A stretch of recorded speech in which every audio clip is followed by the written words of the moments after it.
أعوذ بالله من الشيطان الرجيم بسم الله الرحمن الرحيم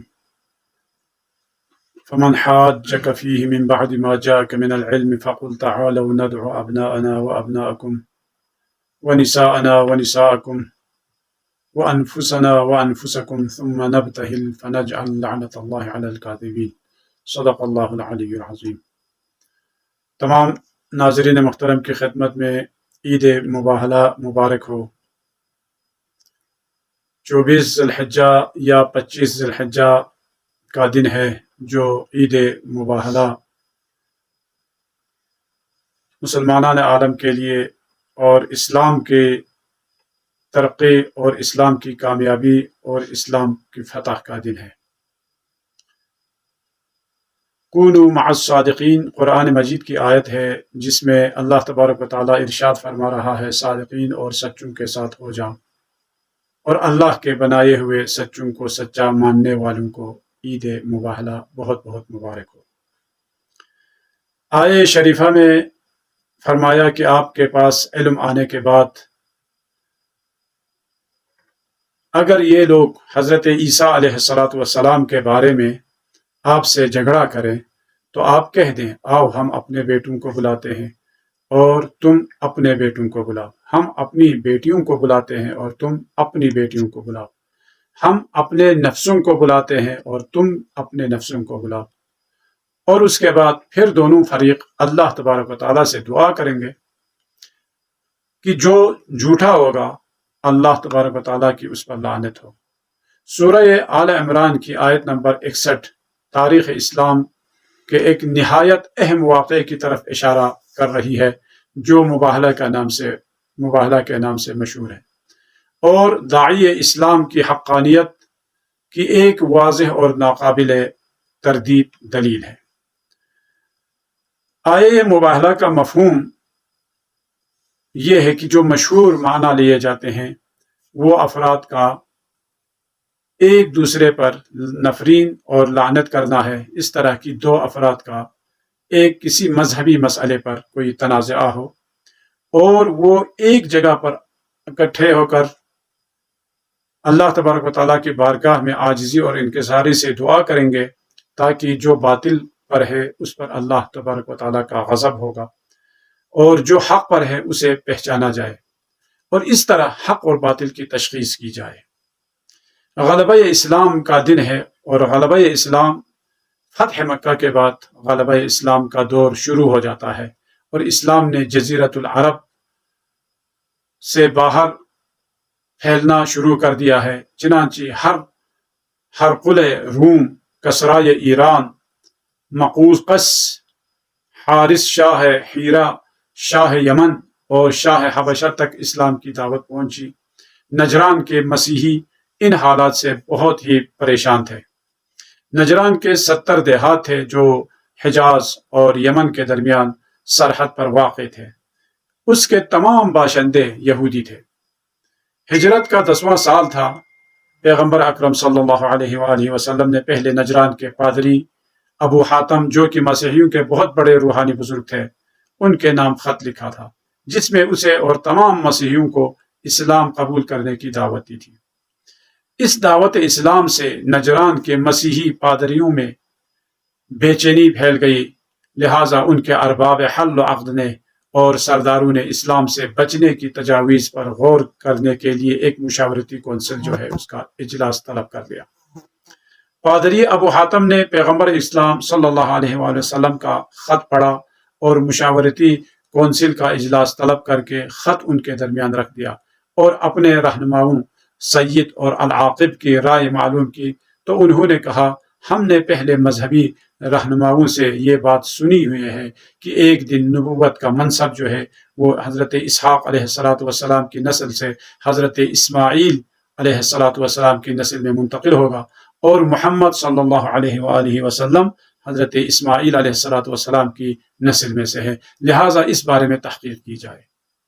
چنانچہ اس فیصلے کے بعد نجران کے 14 رکنی وفد اور 70 عقل مند ترین افراد کے ہمراہ مدینہ رسول صلی اللہ علیہ وآلہ وسلم کی خدمت میں پہنچے، اور ان میں مشہور نام یہ ہیں: السید، العاقب، اسقف اعظم نجران ابو حارثہ یا ابو حاتم جو کہ حجاز میں رومی کلیساؤں کا نمائندہ تھا، عبد المسیح جو کہ عقل و درایت میں معروف، اور ابہم جو کہ ایک بوڑھا اور مسیحیوں کی قابل قدر اور قابل احترام شخصیات میں سے تھا۔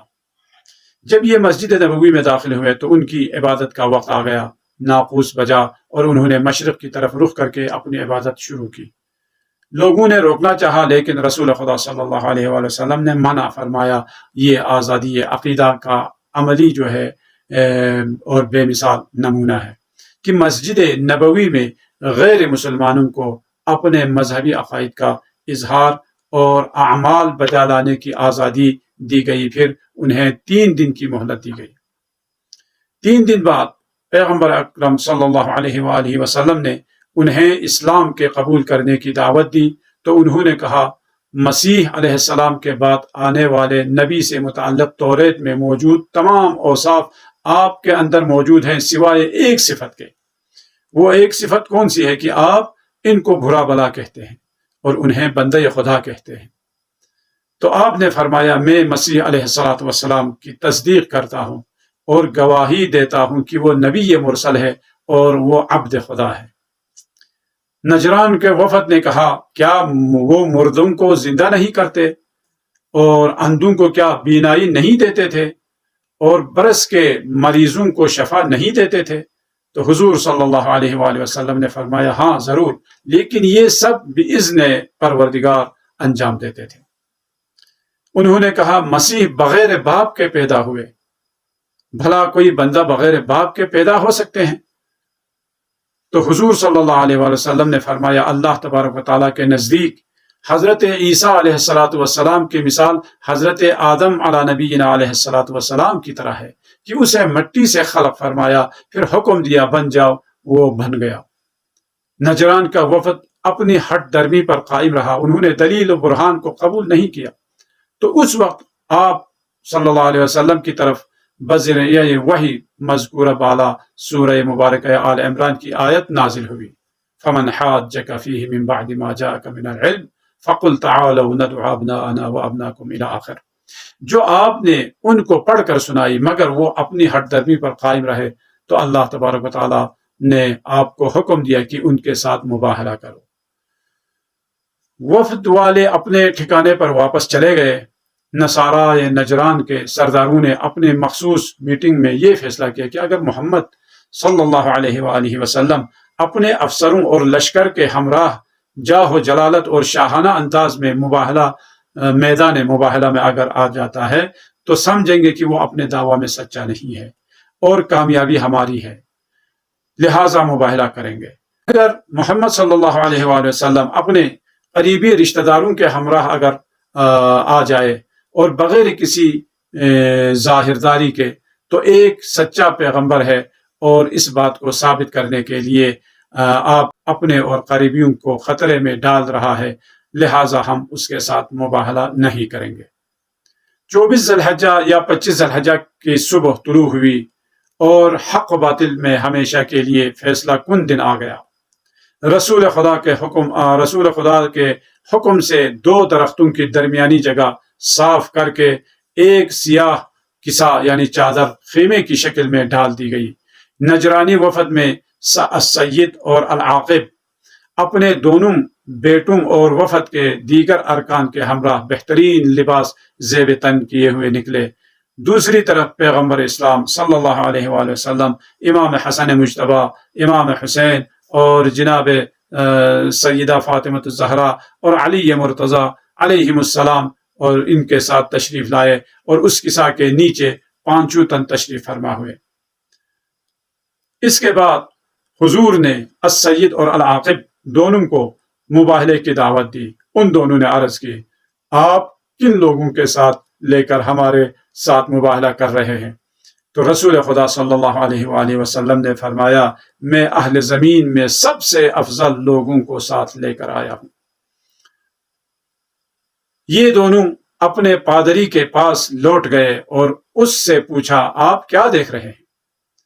پادری نے کہا، میں ایسے چہرے دیکھ رہا ہوں کہ اگر وہ ہاتھ اٹھا کر اللہ تبارک و تعالیٰ سے اگر وہ دعا کریں گے کہ مکہ کا پہاڑ جو ہے وہ اپنی جگہ سے اکھڑ جائے تو وہ فوراً اکھڑ جائے گا۔ لہٰذا ان کے ساتھ مباہلہ نہ کرو، ورنہ تمام کے تمام مسیح ہلاک ہو جائیں گے، مسیحی جو ہے وہ ہلاک ہو جائیں گے، اور تا قیامت دنیا میں کوئی بھی مسیح نہیں بچے گا۔ چنانچہ نجرانی مباہلہ سے منحرف ہو گئے اور اس بات پر آمادہ ہو گئے کہ ہر سال جزیہ دیں گے اور اسلامی حکومت کا ہر لحاظ سے دفاع کریں گے۔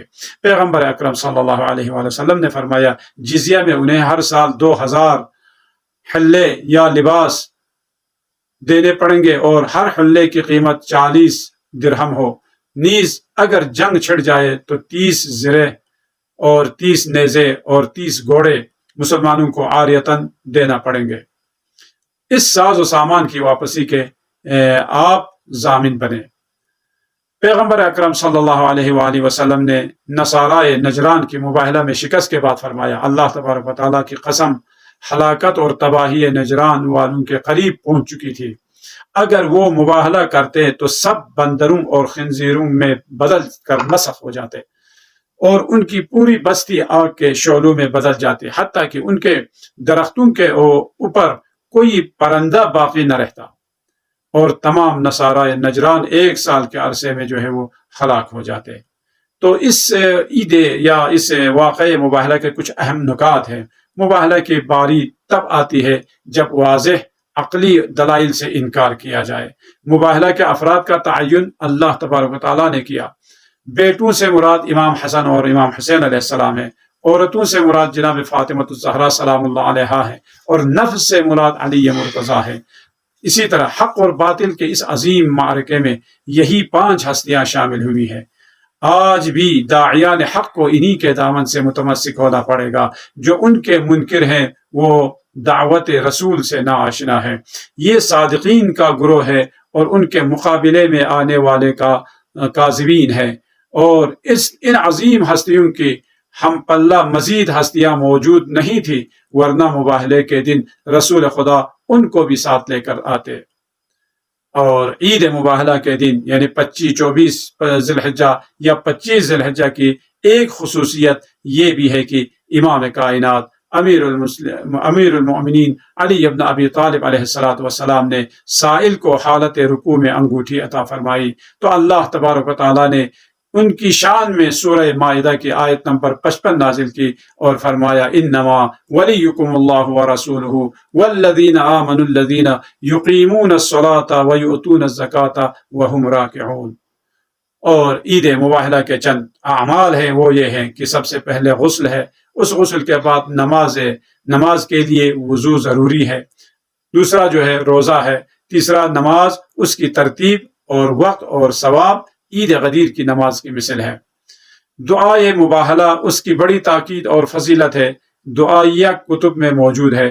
زیارت ہے، مولا امیر المومنین علیہ السلام کی زیارت پڑھیں۔ زیارت جامعہ کا پڑھنا جو ہے بہت ہی مناسب ہے، اور اسی طرح اس دن صدقہ دینا، مولا امیر المومنین کی پیروی کرتے ہوئے صدقہ و خیرات دے، کہ آپ نے حالت رکوع میں صدقہ خیرات دی تو اللہ تبارک و تعالیٰ نے آیہ ولایت نازل کی۔ اگر ہم بھی امیر المومنین علیہ السلام کی پیروی کرتے ہوئے اس دن اگر صدقہ خیرات دیں، انشاءاللہ آپ اور ہم سب کو بھی مولا امیر المومنین کی سیرت پر چلنے والوں میں محشور فرمائے گا۔ والسلام علیکم ورحمۃ اللہ وبرکاتہ۔